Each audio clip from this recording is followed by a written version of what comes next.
Ukrainian troops at the front line Wednesday said they were expecting a bitter fight for the southern Kherson region, an area Russia appeared to be reinforcing. The looming battle at the mouth of the Dnipro River could determine whether Kiev can loosen Moscow's grip on southern Ukraine.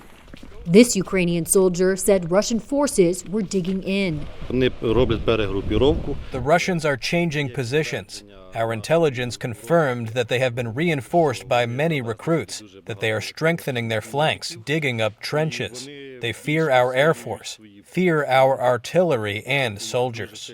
In one section of the front, Ukrainian soldiers said Russian shelling was stepping up again after having tailed off in recent weeks. Radio intercepts indicated freshly mobilized recruits had been sent to the front. As tension mounts, both Russia and NATO are holding long-standing annual drills of their nuclear forces this week.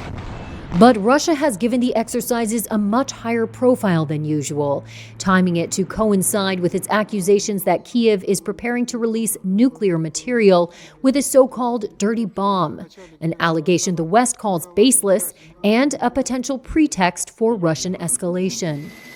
Russian state television broadcasts were dominated by footage of submarines, strategic bombers, and missile forces practicing launches in retaliation for an atomic attack. Russian Defense Minister Sergei Shoigu told President Vladimir Putin its forces will be ready to respond.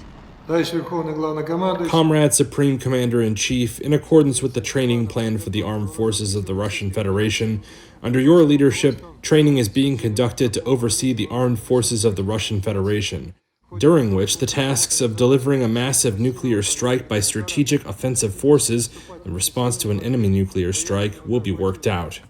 Kiev says Moscow has been brandishing the prospect of nuclear war to intimidate Western countries into withdrawing their support for Ukraine. Since Russia began losing ground in a counteroffensive in September, Putin has taken a series of steps to escalate the conflict, calling up hundreds of thousands of Russian reservists, proclaiming the annexation of occupied land, and repeatedly threatening to use nuclear weapons to defend Russia.